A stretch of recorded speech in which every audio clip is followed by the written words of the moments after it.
Olá, boa noite. Boa notícia entrevista hoje o diretor executivo da Instituição Fiscal Independente, Felipe Salto. A instituição, ligada ao Senado, foi criada em 2016 com o objetivo de acompanhar, fiscalizar e aumentar a transparência das contas públicas e do orçamento. Felipe Salto é economista e mestre em administração pública e governo pela Fundação Getúlio Vargas de São Paulo, ministrou aulas de macroeconomia na pós-graduação da FGV, tem dezenas de artigos publicados, além do livro Finanças Públicas da Contabilidade Criativa ao Resgate da Credibilidade. Acho que a gente está nesse ponto, né, Felipe? O resgate da credibilidade. Ele está passando aí por esse maremoto. Não é fácil reconquistar a confiança perdida do mercado, dos investidores, dos empresários, do país como um todo, né? Seja muito bem-vindo. Obrigado, boa noite. O ponto central é que houve uma deterioração muito profunda da economia e das contas públicas. Foi um desmonte da estratégia de crescimento, quando nós vínhamos crescendo na esteira do aumento das chamadas commodities, né, os produtos primários que o Brasil exporta, e as taxas de crescimento eram muito elevadas, e isso, consequentemente, garantia um certo volume, um certo fluxo de receitas para o governo, que dava uma margem de segurança. Um certo conforto, né? Um certo conforto.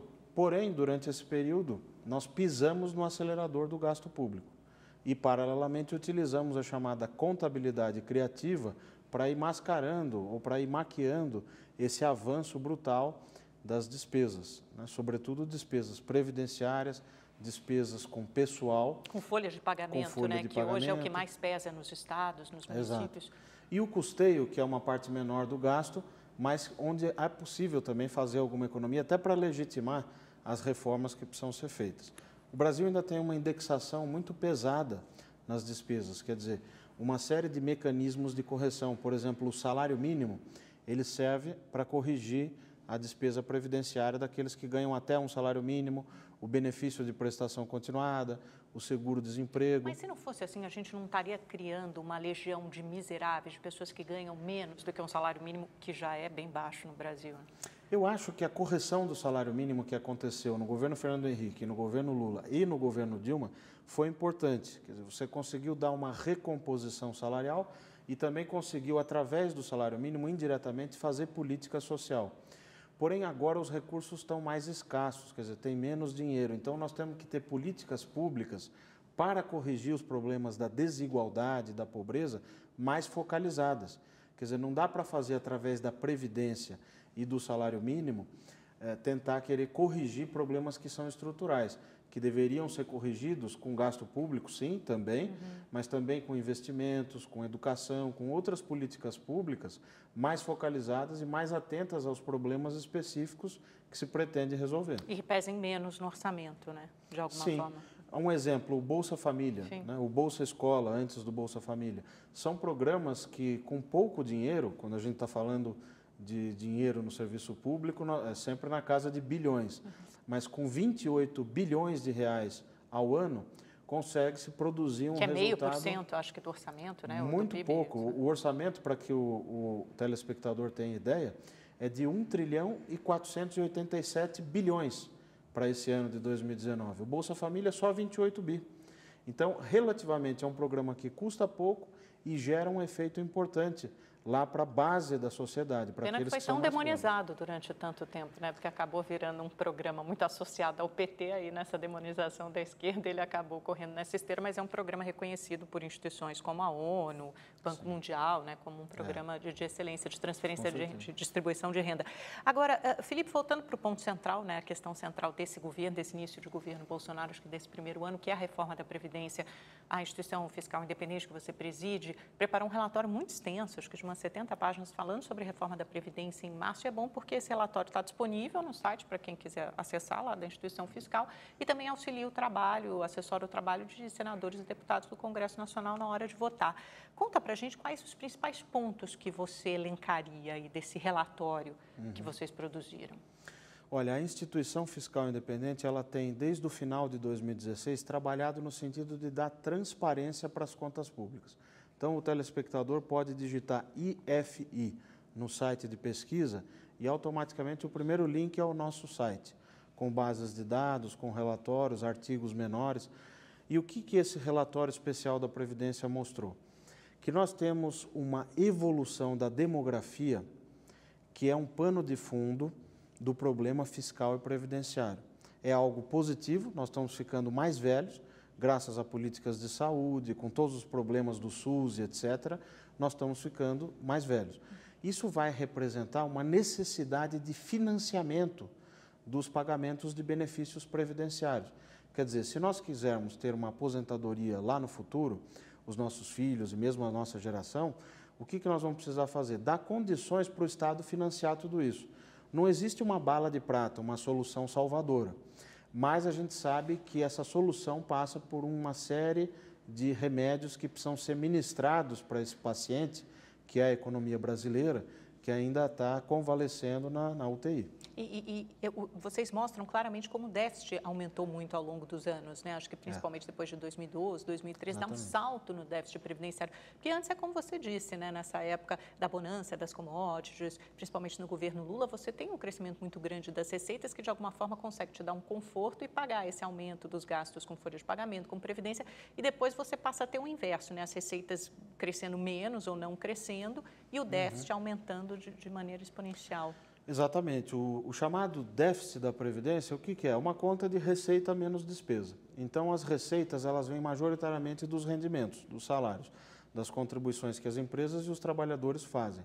Como nós estamos passando por uma tremenda crise fiscal e econômica... E de desemprego, né? E de desemprego, quer dizer, essas receitas, essa base de arrecadação foi muito abalada.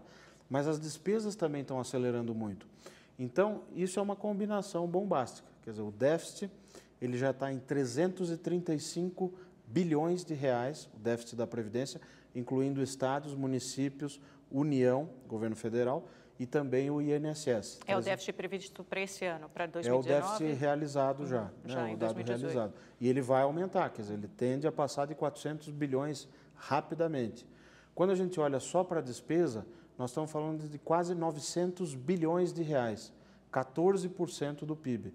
Para que se tenha ideia, uma despesa que é muito demonizada, sobretudo no Congresso, pelos políticos, é o chamado gasto com juros, os juros que se paga sobre a dívida. Hoje, o gasto previdenciário já é 2 vezes o gasto com juros. Então, 7% do PIB com juros, 6, 7, e 14% com a Previdência. Já representa o quê? Metade do que a gente gasta do orçamento com Previdência? Representa metade e a tendência é crescer. Se a gente somar os gastos sociais, o INSS, pessoal e previdência, que são o mesmo tipo de despesa no fundo, abono salarial, seguro-desemprego e BPC, esses 6 gastos respondem por 3/4 do orçamento. Quer dizer, é uma pizza que eu divido em 4, 3 pedaços já estão totalmente comprometidos. E 1/4 para todo o resto, educação, segurança pública, investimentos, despesa de custeio, tudo. Por isso que o nosso investimento está tendendo a zero. Nós estamos gastando 0,3% do PIB com investimentos, no caso do governo federal. Então, um país que não investe, tanto o setor privado quanto o setor público, não tem como crescer. Não produz, não gera emprego, não faz nada. Exatamente. Crescimento econômico depende de aumentar as condições de oferta, produzir mais. Claro que depende também da demanda, sobretudo quando você tem uma ociosidade tão grande como nós temos hoje na economia. Mas nós temos que pensar muito na agenda da produtividade, aumentar investimentos em educação, em infraestrutura, resgatar a nossa indústria, que nunca esteve tão sucateada. Hoje a indústria representa, Amanda, 15% do PIB, quer dizer... Hoje saiu uma notícia no Estadão dizendo que representa, acho que já 11% a indústria da transformação, chegou a representar 30%, né? Quando a gente pega só a indústria de transformação, pior ainda, aí nós estamos falando de 10,7% e 11%, que é o mesmo nível do imediato pós-guerra. Então, como é que se pode ter crescimento econômico sem ter empregos com maiores salários, um setor que agrega valor como é o industrial e também os outros setores de serviços mais complexos? Isso tem a ver com o fechamento da economia brasileira. Nós somos um país muito fechado. A gente importa pouco e exporta pouco. Um país em si mesmado. Então, nós temos que ter uma política externa voltada para acordos comerciais, para aumentar as exportações de maior valor agregado. Que também é um dos pontos da agenda do Paulo Guedes, né, da agenda econômica, essa abertura comercial. E que, se ele conseguir avançar, vai sim produzir um efeito sobre o crescimento e, em última instância, também sobre as contas públicas. Agora, Felipe, tira uma velha dúvida, uma questão que sempre volta à baila na discussão da Previdência, principalmente na voz dos representantes da esquerda, é de que a Previdência não é deficitária. Se você juntar todas as contas lá naquele Seguridade Social, que inclui não só a Previdência, mas alguns outros gastos com assistência social e acho que com saúde também, se não me engano. Então, essa conta não seria deficitária. Como você responde a essa crítica? Olha, isso também no nosso relatório nós nos dedicamos a fazer essa conta para mostrar definitivamente que isso é um mito. Assim como outros que foram sendo vendidos por quem é contra, se discutia até esse tema da Previdência.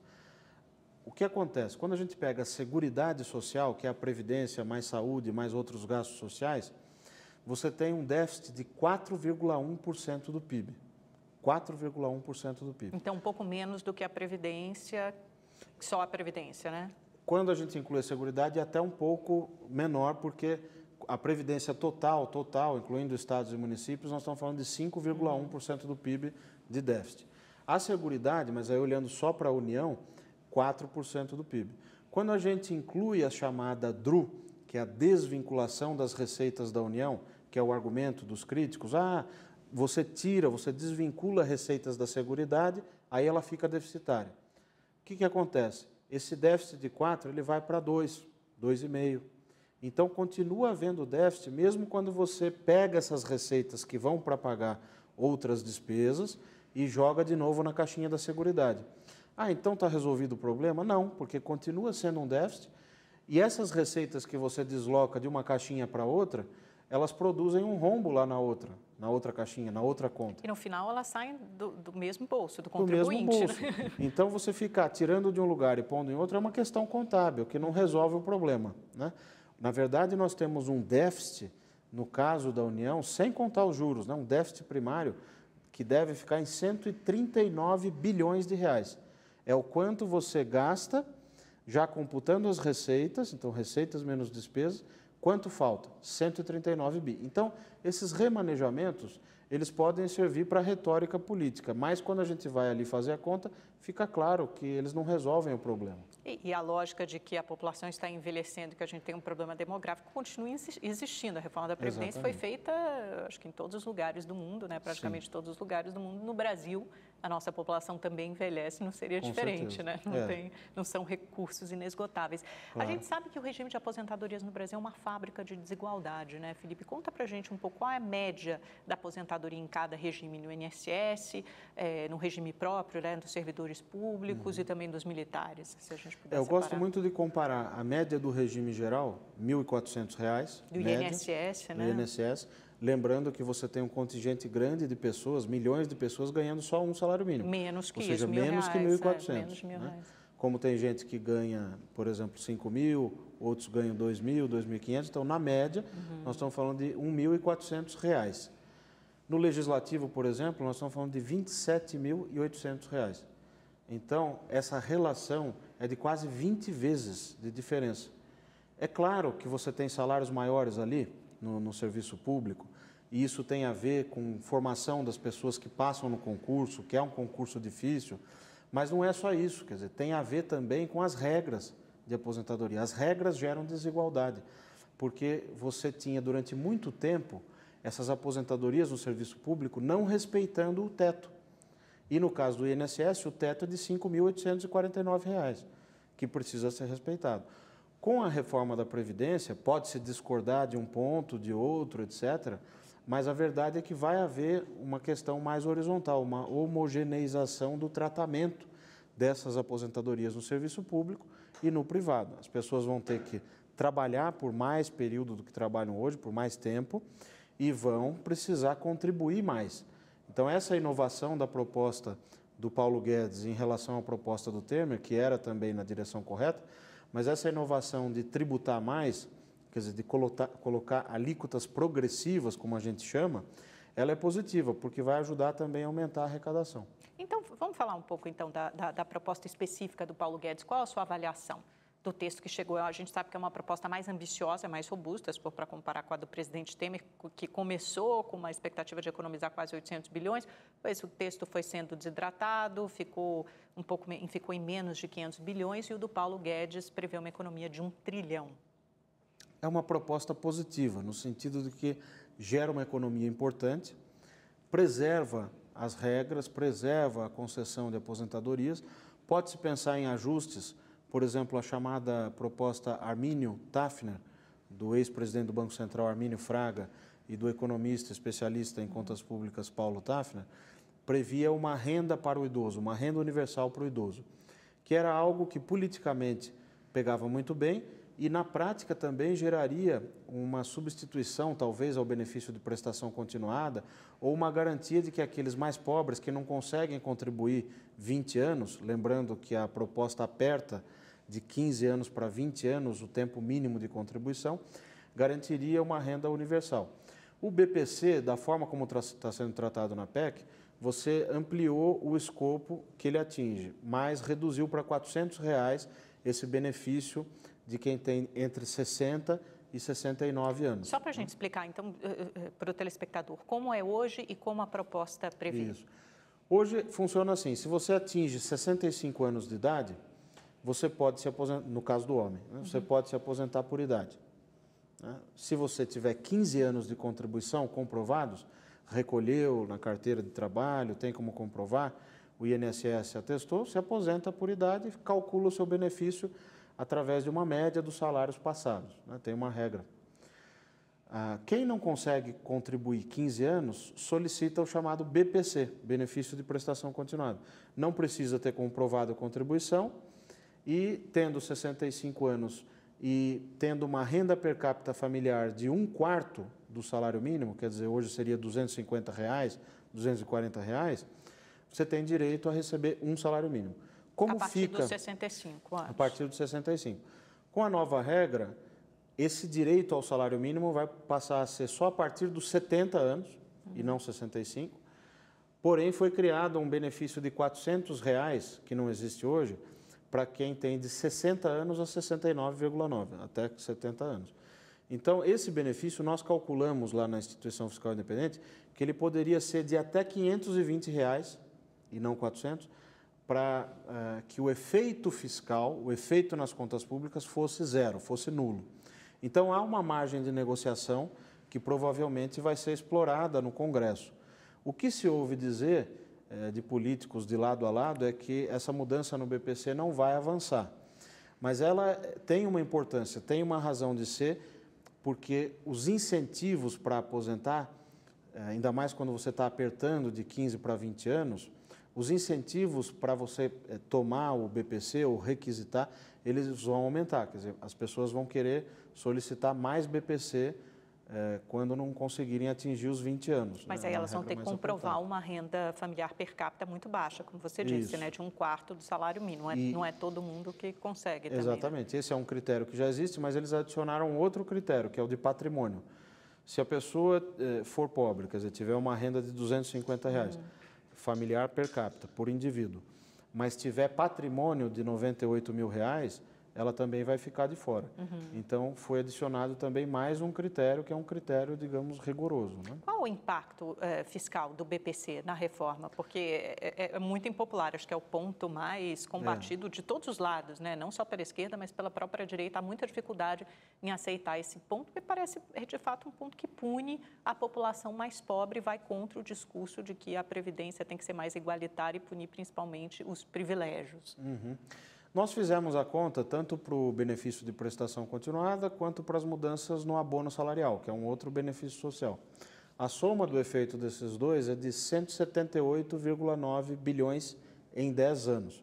Só o BPC seria algo como 28,7 bilhões. Isso, como a gente fala em economia, em termos correntes, quer dizer, sem fazer nenhum tipo de correção pela inflação. Então, não é tão representativo assim em vista da reforma global, né? De fato, não é tão representativo. O que precisa ter em mente é que esses 28,7 bi, eles mantêm todos os outros fatores constantes. Quer dizer, é um efeito isolado da mudança do BPC. Então, se retirar isso da reforma, 28,7 bi em 10 anos a menos. Porém, é preciso lembrar que, mantidas as regras atuais do BPC e aprovadas as novas regras de aposentadoria mais duras, pode haver uma tendência de um aumento da demanda dos requerimentos do BPC, o que pode gerar um aumento nessa despesa. Ou seja, esses 28 bi pode representar um número maior no Pode futuro. representar um número maior. Lembrando também que as pessoas podem fazer cálculos antes de chegar aos 65 anos ou 60 anos. Ao longo da vida elas vão pensar, olha, se existe o BPC que não demanda ou não requer tempo de contribuição nenhum, então para que eu vou contribuir no mercado formal? Esse incentivo perverso pode também afetar as receitas da Previdência. É muito difícil fazer essa conta. É um incentivo à informalidade, talvez. É um incentivo à informalidade. Então, você não tratar do BPC na reforma é também um caminho perigoso. Seria bom que isso fosse discutido democraticamente. Se a regra está muito dura, R$400 é muito pouco, 70 anos é muito. Então, esses parâmetros podem ser... Fazer um ajuste. Claro. Entendi. Mas é quase uma maneira pedagógica, né, de incentivar as pessoas a contribuírem. Foi isso que o Rogério Marinho, secretário especial da Previdência, falou bastante, né, ao longo dos discursos. Na verdade, Amanda, nós temos um país que ainda tem uma precariedade muito grande no mercado de trabalho. Nós não vamos conseguir corrigir isso com a Previdência. Quer dizer, não vai dar para garantir salários de Previdência elevados se nós não tivermos salários de contribuição, salários pagos pelo mercado, pela iniciativa privada, pela indústria, pelos serviços, também elevados. E o aumento do emprego formal, né, Felipe? Que muito se dizer que com a reforma trabalhista isso de alguma forma a formalidade ia aumentar, mas a gente também não conseguiu isso, nem com emprego, nem com formalidade. Sim, porque na verdade, Amanda, o crescimento econômico é uma coisa muito complexa. A gente estuda em economia uma coisa que chama função de produção.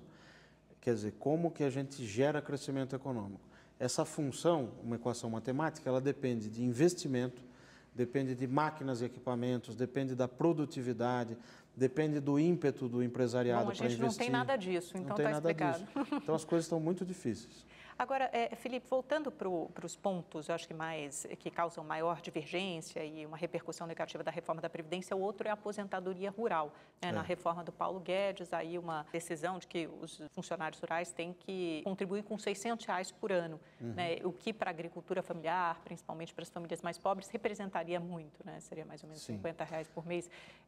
Esse é um outro ponto que também enfrenta bastante resistência do lado da direita e da esquerda e pode cair. Qual o impacto desse ponto e qual a necessidade dele, na sua visão?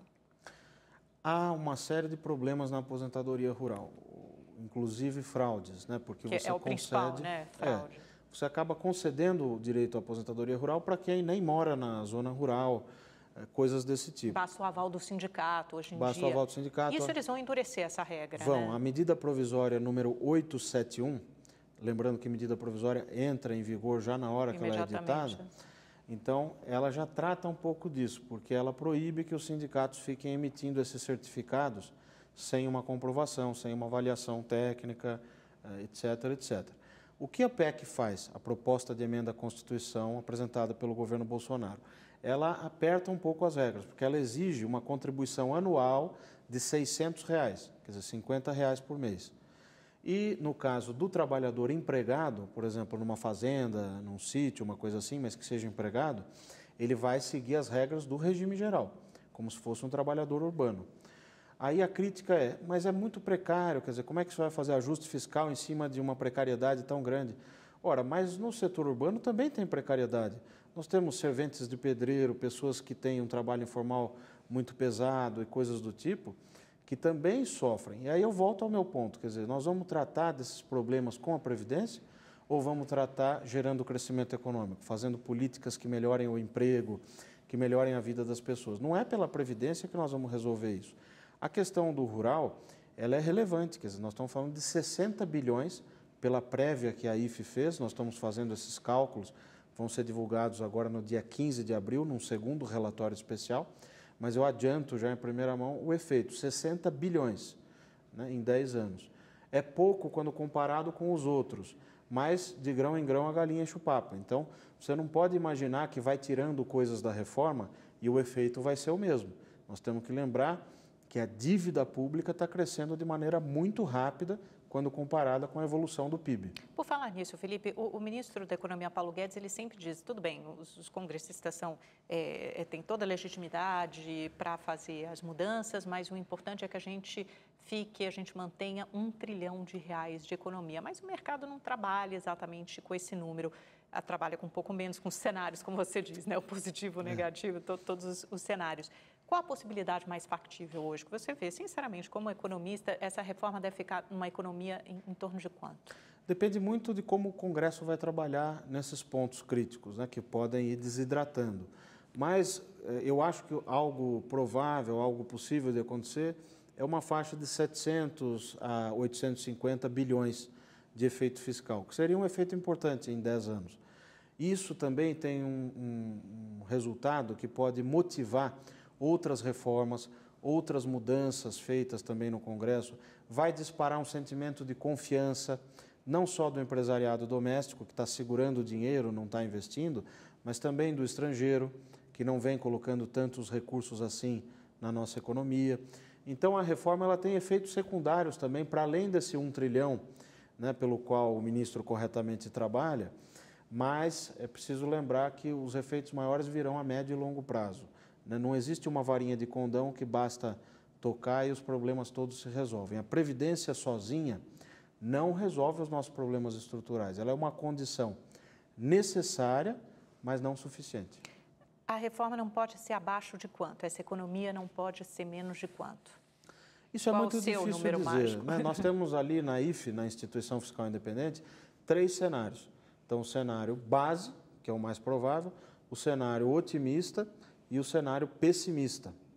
No cenário pessimista, a dívida pública chega em 100% do PIB entre 2029 e 2030. Mas isso é se não for feita nenhuma reforma. Se não for feita a reforma. No cenário base, a gente tinha contemplado os efeitos da última proposta do governo Temer, algo como 600, 700 bilhões. Só que ela não era suficiente para estabilizar. Você precisaria tomar outras medidas. Se o Congresso conseguir entregar algo como 800, 850, isso não vai ser suficiente, mas vai ajudar bastante nessa tarefa fiscal, nessa tarefa de reorganizar as contas do governo. Agora, uma crítica que surgiu muito na sabatina do Paulo Guedes, e você também já tocou, já tangenciou nesse ponto aqui na nossa explanação, Felipe, é o aumento do tempo de contribuição do trabalhador privado de 15 para 20 anos. Hoje ele já tem dificuldade de comprovar os 15 anos de trabalho formal, por isso mesmo se aposenta mais tarde. Como fazer para comprovar 20 anos de trabalho formal, ainda mais nessa crise que nós vivemos? Não é uma regra muito dura? Pois é, Amanda, nós fomos checar os dados, né? As concessões de aposentadoria, não o estoque de aposentados, as novas concessões de 2016 para cá, a média de tempo de contribuição, surpreendentemente, está em torno de 20 anos. Quer dizer, no caso do homem, 21 anos, no caso da mulher, 19. Então, as pessoas já acabam trabalhando mais do que 15 anos, já conseguem... Mas esses são os salários maiores ou são aqueles que recebem um salário mínimo? Na média. Os que representam um salário mínimo, eles acabam tendo que aposentar um pouco mais tarde. Na média, nós estamos falando de 20 anos. Por que isso acontece? Porque as pessoas olham, fazem contas, entram lá no aplicativo Meu INSS, que está disponível para todo mundo fazer suas contas, veem quantos pontos faltam, calculam quanto vai ser o salário, vou trabalhar um pouco mais. Muitos têm essa possibilidade, outros não têm. Quando você aperta de 15 para 20 anos, é evidente que isso vai gerar efeito. Não se deve negar isso. Quer dizer, vai gerar um efeito importante, vai exigir um esforço da sociedade, mas é preciso ser feito. Quer dizer, você precisa caminhar nessa direção para que a gente consiga voltar aos trilhos do crescimento econômico. O que não pode é fazer só isso. Quer dizer, precisa começar a cortar também os excessos do andar de cima. Quando a gente olha o custeio da máquina pública, tem 21 bilhões de reais. Em termos absolutos é muito dinheiro, claro que em termos relativos não, né? 1 trilhão 487 bilhões de reais no orçamento, 21 bi é custeio. Mas por que não cortar 1/3 disso? Nós estamos falando de 7 bilhões. São excessos, são pessoal ali excedente que pode ser cortado, terceirizados, gastos com combustível, carros oficiais, tudo isso, né, entra nesses 21 bilhões. Fazendo esse corte, não resolve o problema, mas legitima as mudanças maiores que precisam ser feitas e que dependem da sociedade, que dependem da população da classe média baixa e da classe alta. Quer dizer, todo mundo vai ter que pagar um pedaço dessa conta. Essa é a verdade. Por falar em todo mundo pagar um pedaço dessa conta, caiu muito mal a Previdência dos militares, que chegou no Congresso um mês depois, e junto com a Previdência eles vão fazer um esforço maior para se aposentar, mas em compensação haverá uma reestruturação da carreira, e aí o saldo positivo fica acho que em 10 bilhões de reais, né? Perto de uma economia de 1 trilhão de todos os outros servidores, os militares contribuem com apenas 10 milhões dessa fatia do bolo. É muito pouco, né? No sentido de dar o exemplo, fica comprometido. A política tem razões que a própria razão desconhece, né? Porque essa questão dos militares deveria ter sido tratada de outra forma. Se fosse só os 90 bilhões, 97 bilhões com a reforma, as pessoas aceitariam bem. Claro, é um décimo, né? Agora, do veio junto o programa de reestruturação, que é uma questão de cargos e salários. E isso foi um erro retumbante, né? Um equívoco retumbante. É uma questão política conduzida, a meu ver, né, pessoalmente, não a opinião da instituição fiscal independente, mas do economista Felipe Salto, do cidadão Felipe Salto, é que isso foi um erro político. Né? Dá para corrigir ainda? Dá. Você pode retroceder, mas vai ser muito difícil. Agora que o bode já está no meio da sala, você já deu um passo importante, os militares reagiriam muito mal. Então, foi um erro... Fica nas mãos do Congresso, né? O Congresso pode prejudicou, foi um tiro no pé.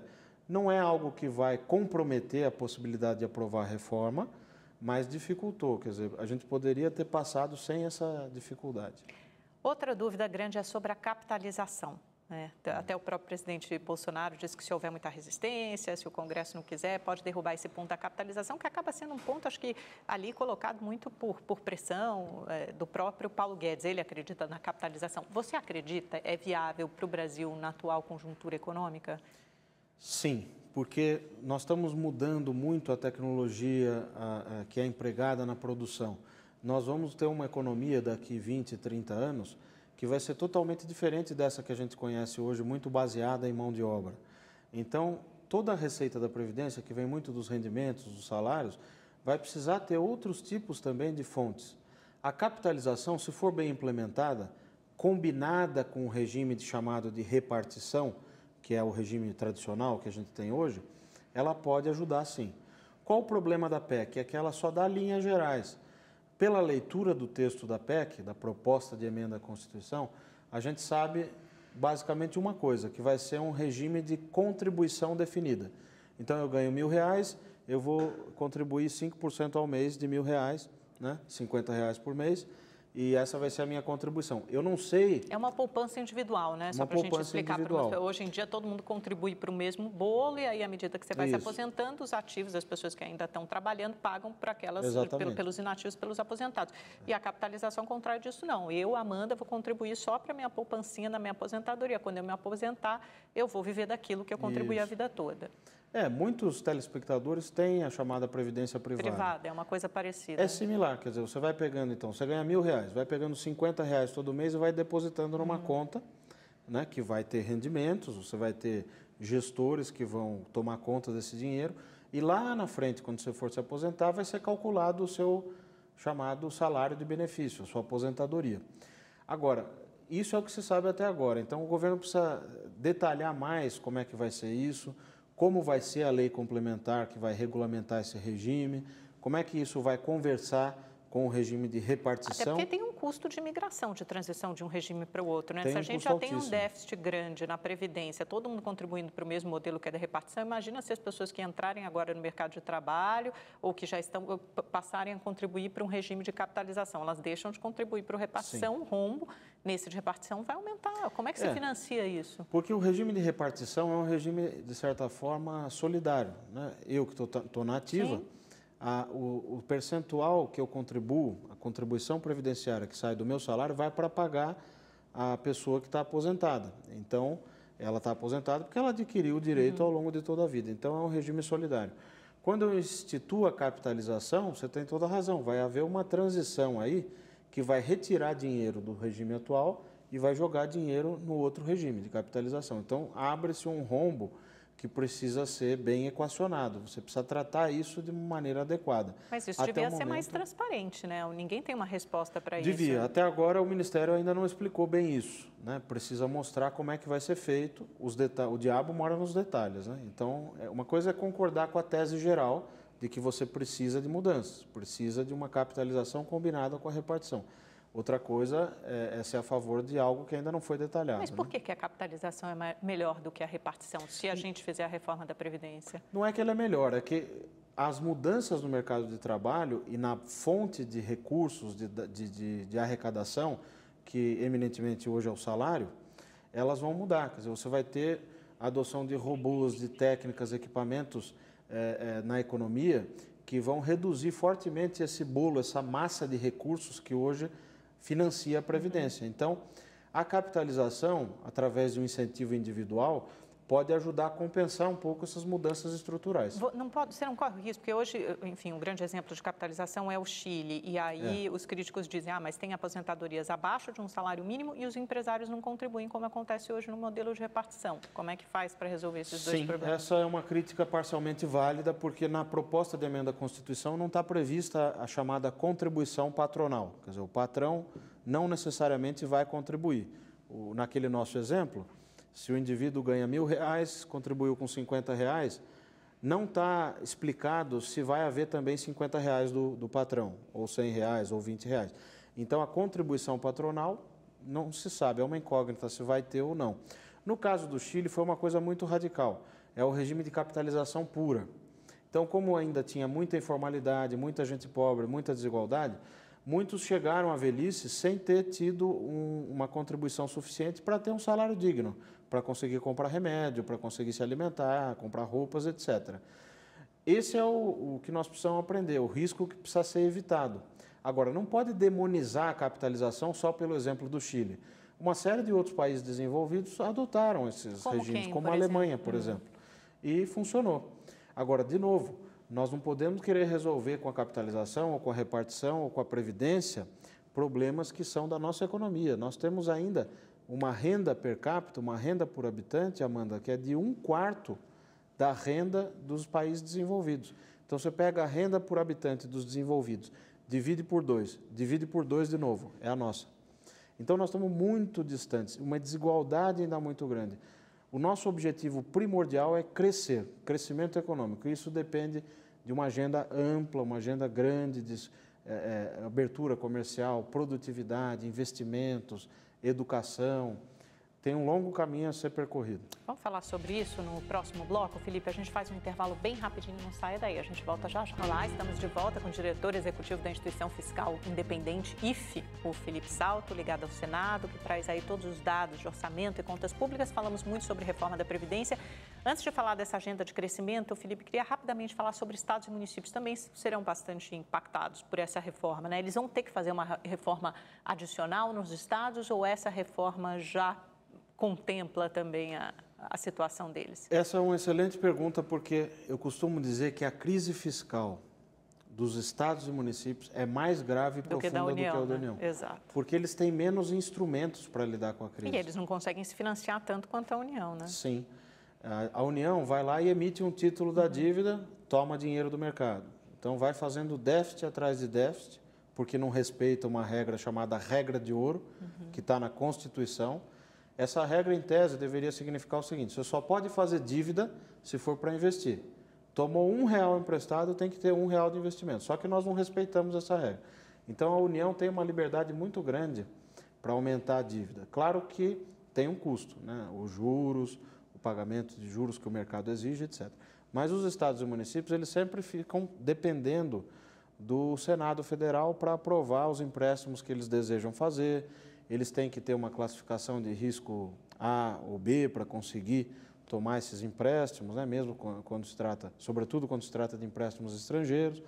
Então, essa PEC, a proposta de emenda à Constituição, trouxe algo positivo para os estados e municípios, porque ela diz o seguinte, que vai haver uma alíquota extraordinária de contribuição previdenciária, que tanto a União, quanto os estados, quanto o município vão poder cobrar para equilibrar os seus déficits previdenciários.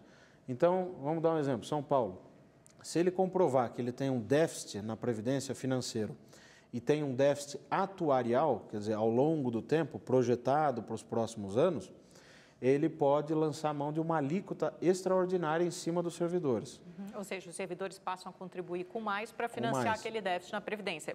Várias assembleias aprovaram isso, né? De 11% para 14% a contribuição. Só que o peso fica menos no governador e fica mais na União, porque vindo uma PEC, uma proposta de emenda à Constituição, o governador pode falar, olha, não sou eu que estou sozinho pedindo isso, está vindo de cima. Então, politicamente, ajuda também a você avançar no ajuste fiscal no âmbito regional, quando vem uma coisa de cima para baixo. Outra inovação é a alíquota de 14%, quer dizer, 14% é quanto todos vão ter que contribuir, né, no serviço público e vai ter até 180 dias para que o Estado, o município, defina se vai ficar igual à União ou se vai fixar maior, etc. Né? Se ele não definir em 180 dias, vai ser exatamente igual ao da União. Então, isso é mais um mecanismo também que aperta um pouco o cerco e ajuda, né, os governadores, os políticos locais, a realizar esse exercício de ajuste, porque é bom lembrar, Brasília fica distante de tudo, então uma coisa é o governo federal tomar decisões e fazer ajuste fiscal, outra coisa é o prefeito de São Paulo, o prefeito de Pindamonhangaba, o prefeito de Laranjal. O custo político é muito muito mais alto, né? Você vai ter que enfrentar a pessoa ali no dia a dia, né? No restaurante você vai encontrar, no ponto de ônibus, então é muito mais difícil, até para o governador é mais difícil. Então, para que se tenha ideia, Amanda, nesse tema ainda de estados e municípios, só 4 estados, todos da região norte, não têm déficit na Previdência. Todos os outros 23, incluindo o Distrito Federal, têm déficit na Previdência. Pois é, situação braba dos estados também. Vamos pular para o próximo tema, Felipe, porque a gente já, daqui a pouco já termina o tempo. Vamos falar um pouquinho de reforma tributária e agenda do crescimento. A próxima na ordem das reformas, eles falaram dessa PEC de desvinculação do orçamento, falaram de reforma tributária. Na sua concepção, na sua percepção, qual deve ser a próxima reforma, o próximo passo depois da reforma da Previdência? Uma comparação interessante é que o crescimento econômico é como se fosse uma massa de bolo, ela depende de vários ingredientes, tem que pôr farinha, tem que pôr ovo, tem que pôr fermento, né? Tem que pôr uma série de coisas para que depois você consiga assar isso, depois de um tempo vem uma coisa que vai ser útil, você vai poder dividir para todo mundo. O problema é o seguinte, é que não adianta você colocar só muito de um ingrediente, você precisa de todos. Então você precisa da reforma da Previdência, precisa da reforma tributária, precisa da reforma do Estado, que é reorganizar o Estado e colocar o Estado para planejar e para crescer, que é algo que nós abandonamos há 40 anos, nós não fazemos mais isso. Então, para gerar crescimento econômico, tem que ter projeto, tem que ter metas, né? Tem que ter objetivos. A questão tributária é muito importante. Tem um relatório do Banco Mundial, que traduzindo para o português é Facilidade de se fazer negócios, o Doing Business, que mostra que nós somos o país lanterninha em termos de qualidade de matéria tributária, porque as empresas gastam um monte de horas só para apurar e pagar os impostos. Então, não é nem uma questão do tamanho da carga, mas a complexidade dessa carga tributária. É uma carga de 32%, 33% do PIB e que não é compatível com o nível de renda, de produção que nós queremos ter, que nós precisamos ter. E com os serviços que a gente recebe em troca, né, em termos de saúde, educação, segurança pública. Agora, a proposta no Congresso, é porque se discute muito do economista tributarista Bernardo Apig, né, que é um dos grandes conhecedores dessa matéria tributária no país, que é de reunir os 5 impostos em um só, né, uma espécie de impostos de bens e serviços, outros falam em IVA. Isso é eficiente? Seria a maneira mais fácil de fazer essa reforma? Essa proposta de unificar os tributos é boa, na teoria. O problema é que lá no Congresso vai gerar muita disputa, porque é natural que seja assim. Você vai unificar o ICMS, que é um imposto estadual. E é o principal, E é o principal imposto do país, né, o principal tributo, e que hoje é comandado pelos governadores. Então, você tem 27 estados, incluindo o Distrito Federal, tem 27 legislações diferentes. O mesmo copo de água que é produzido em São Paulo ou em Fortaleza pode ter alíquotas diferentes, né? E isso significa uma confusão tributária. Unificar é muito positivo, né? A dificuldade vai ser política, porque na hora de repartir esse bolo, né, como é que vai ser feita essa partilha? A proposta do economista Bernardo Apig propõe uma transição longa, né, de várias décadas, para que se consiga ajustar isso, garantindo os percentuais que os estados já têm hoje. Isso pode ser uma forma de neutralizar essas pressões políticas. Agora, sim, a agenda da reforma tributária passa, num primeiro momento, pela simplificação. Até porque, simplificando, unindo esses impostos, você pode gerar mais atividade econômica, mais estímulo para o investimento, mais produção. As empresas ficam com um fardo fiscal menor. Antes do nosso pinga-fogo, eu queria uma avaliação sua do governo Bolsonaro, principalmente do ponto de vista da agenda econômica e também um pouco como a política interfere na boa ou má execução dessa agenda econômica e o que está previsto, o que você acha factível e urgente fazer nesses próximos 4 anos? Aos trancos e barrancos, o governo conseguiu definir a prioridade, que é a Previdência. Se você conversar com 10 especialistas em contas públicas, estejam ou não em instituições públicas, como é o meu caso, eles vão dizer, sim, a Previdência precisa ser discutida, você precisa dar um equacionamento, um equilíbrio para isso, porque é o principal gasto, né? E ele vai crescer. Então, não é demonizar quem recebe aposentadoria, não é demonizar o servidor público, não é nada disso, é discutir como que vai financiar essa despesa ao longo dos próximos anos. Isso foi correto. Agora, o governo está muito dependente de uma coisa só, né? Ele precisa ter uma agenda que vá além disso, né? Que vá também para a questão comercial, como que nós vamos expandir nossas exportações, né? Com Você acha acordos. que isso não está claro ainda? Porque durante Ainda a não tá campanha claro. e no governo de transição falou-se muito também. Falou. O Paulo Guedes falava muito em abertura comercial, né? Teve essa viagem agora para os Estados Unidos.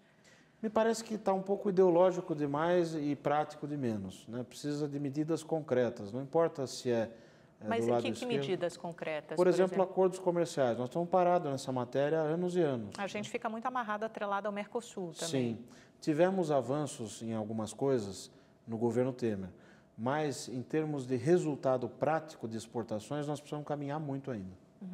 E que mais, além da abertura comercial, que outras Agenda da agendas são produtividade, importantes? que aí é uma agenda que você tem aí estudos publicados sobre isso. A gente está estagnado há uns 20 anos. A produtividade está estagnada e ela não vai aumentar enquanto nós não investirmos pesadamente em educação. Porque nós cuidamos muito, né, ainda que se possa criticar, mas cuidamos muito do ensino superior. O ensino médio e o ensino básico ficou ao Deus dará. Então é hora de a gente repensar essa agenda social que tem a ver muito com a agenda da educação. Bom, a gente acabou de ter 3 meses de apagão e agora temos um novo ministro, né? Sim. Vamos ver como ele se sai. Essa área também está muito ideologizada, na sua visão? Acho que sim, não só de agora, né? De há muito tempo. A lógica de se investir muito no ensino superior e deixar de lado o ensino básico, isso nos prejudicou muito, né? A gente precisa inverter um pouco isso, precisa dar conta de arranjar recursos para essa área. Saúde e educação são áreas que necessariamente vão precisar de muitos recursos. Nós estamos gastando muito com pessoas que já estão numa idade avançada e gastando muito pouco com as crianças. Será que não é uma hora de reequilibrar um pouco isso? Que foi bem o que o Paulo Guedes falou, né, naquela sessão na CCJ. Ele tem razão nesse ponto. Felipe, vamos para o nosso pinga-fogo, momento final da nossa entrevista. Maior desafio do Brasil na economia? Crescimento econômico. Déficit primário? Déficit primário é uma variável que nós usamos durante muito tempo, superávit ou déficit primário, mas é preciso ter em conta que o resultado nominal, aquele que inclui os juros, também é muito importante. A gente só vai resolver isso quando conseguir reduzir fortemente os nossos juros, inclusive lá na ponta, né? E para isso tem que fazer o ajuste fiscal. Juros? Juros, o Brasil continua sendo o 7º país com os juros mais altos do mundo, já descontando a inflação. Porque para o investidor o que importa é o juro que ele vai ter e a inflação que ele vai ter, que é o custo. Então esse juro no Brasil hoje é de 2,5% a 3% em termos reais, descontando a inflação. Precisa diminuir mais isso, que depende do ajuste fiscal. Dólar? Muita instabilidade até que se consiga resolver o nó das contas públicas e o nó do crescimento econômico. Sua estimativa de PIB para esse ano, para 2019? Nós vamos crescer em torno de 1,5% a 2% nesse ano, provavelmente, né? Um viés de alta, se o Congresso conseguir avançar mais junto com o governo nessa agenda das reformas, mas não muito mais do que isso. E para 2020? Também nessa faixa, quer dizer, para avançar e crescer mais, nós vamos ter que melhorar as políticas chamadas estruturantes, aumentar rapidamente os acordos comerciais. Exportações têm muito valor para um país como o nosso, que ainda tem um grau de abertura muito pequeno. Paulo Guedes? Um bom ministro. Temer? Foi um presidente que conseguiu fazer a travessia e deixou um legado relevante. Lula? conseguiu, no período dele, reduzir desigualdades, foi uma prioridade escolhida, gerou crescimento econômico, teve falhas, porque não conseguiu gerar políticas mais estruturantes e deixou um passivo fiscal. Bolsonaro. Ainda a se provar. Felipe, muito obrigada pela sua entrevista, por mais esse bate-papo e volte sempre. Eu que agradeço. Muitas dúvidas a esclarecer. Parece que a gente tem um dever de casa, uma lição de casa longa aí pela frente. Obrigada a você também pela sua companhia. Terça-feira que vem a gente se encontra de novo. Até lá. Uma ótima semana. Boa noite. Tchau, tchau.